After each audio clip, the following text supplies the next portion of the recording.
Debate night in the Ontario election. What does each leader need to do to win? Also, why the path to prosperity is paved with nickel. I'm Affan Chowdhry. Welcome to Globe Now. It is a big night in the Ontario election. The first televised debate with all three leaders is set to take place. Anticipation is high since voting day is just over a week from now. And Liberal leader Kathleen Wynne and Progressive Conservative leader Tim Hudak are pretty much neck and neck in the polls. The NDP's Andrea Horwath is in third place and by no means out of contention. So each leader is hoping that a strong performance tonight will sway voters to their camps. And history shows that these kinds of debates can produce a knockout moment. In 1984, Brian Mulroney won the election with an aggressive attack against John Turner on the issue of Liberal patronage. 3 years ago, Jack Layton caught Michael Ignatieff unprepared for a question about having the worst attendance record. Layton would go on to be the leader of the official opposition. And that is what makes televised debates so interesting. They can be unpredictable. Well, joining us now is the Globe's Adam Radwanski, who has been following the race closely. Welcome, Adam. Thank you. Now, this is going to be Kathleen Wynne's first televised debate. What does she need to do in order to win? Well, the simple answer is look like a premier. I know that sounds overly simple, but she's coming in decent shape. She's not going to, win a debate where her record is largely what's being discussed. What she needs to do basically is just look calm and reassuring, and probably kind of try and consolidate what seems to be at least a slight lead in the polls right now, according to most polls.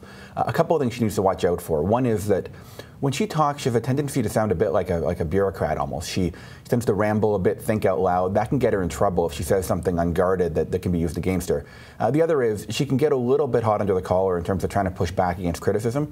That's probably not helpful in this case because it's really hard to look good in that situation here. Interesting. So which leader do you think has the most at stake in tonight's debate? Well, I think Andrea Horwath really needs to have a good debate here. I mean, her campaign has not been very good so far in terms of getting traction with Ontarians. This is her one opportunity to be on the same stage as the other two leaders. If she does well and the NDP can have a push in the last week, they could fight their way back into this. If she kind of blends into the background here, isn't able to cut through, I think she's got a real problem. And I think for that reason, you're going to see her probably being the most aggressive person on stage, as she's frankly been on the campaign trail in the last week or two. Interesting. Let's talk about Tim Hudak. His million jobs plan has been criticized and the math has been questioned. What does he need to do tonight to overcome this? I think whereas you're going to see Andrea Horwath being quite combative, I think you're going to see Tim Hudak being very calm. I think he's going to try to look very premier-like. I think he's going to try to get engaged, as he's done in the campaign trail generally. He's going to try not to get engaged on stuff like whether his math adds up, which it doesn't, but he's not going to acknowledge that. What he's probably going to do is more say, don't worry about that. That's, I'm going to leave that little debate to the economists.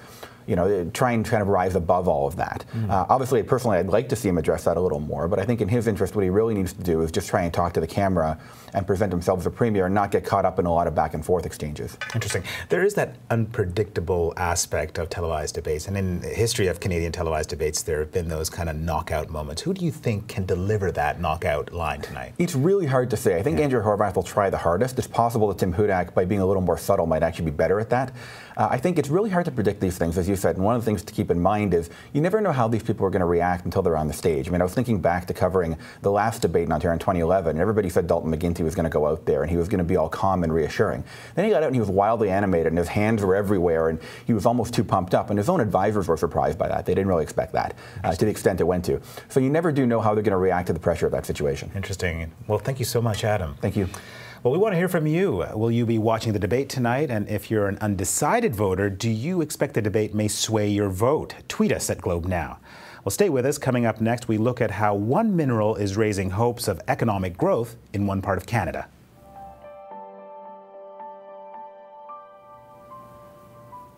Well, the development of the mineral-rich Ring of Fire in northwestern Ontario has become a hot topic in the election. But it's not the only area in Ontario known for its mining. Sudbury is a big producer of nickel, and lately the price of nickel has been volatile. Here's why. What do your bathroom tap, cell phone, car, and the coins in your pocket have in common? There's a good chance they all contain nickel, the lustrous silvery white metallic element traced as far back as 3500 BC.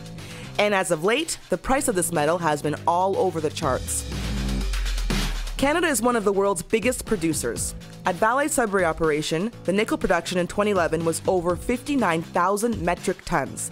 That's enough to produce 755 billion coins. But nickel rose 40% this year and then dropped in recent days. So what's going on? Supply has been affected by Indonesia's export ban. The Southeast Asian country is the world's largest producer of nickel. It is responsible for about 20% of global supply. Some analysts predict a nickel deficit by 2015 if Indonesia does not lift its ban. In anticipation, China has hoarded about a year's worth of ore for nickel production. Other pressures on the price include sanctions on Russia that could end up affecting the production of top refined producer Norilsk nickel. And Brazilian company Vale has also lessened its production after an acid spill at their mine in New Caledonia. Some analysts expect prices to climb further thanks to a looming El Nino.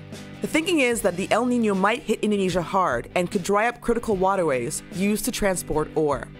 This could spell big trouble for nickel producers in that country if it decides to lift the ban. All of this is to say, you might want to start saving those nickels in your pocket. Well, that's all for today's show. Let us know what you think about the Ontario election so far. What do you think the leaders need to do to win your vote? And do issues like the Ring of Fire and Ontario mining industry factor into how you will vote, rather? Hop onto Twitter and tweet us at Globe Now. I'm Affan Chowdhry. Thanks again for watching.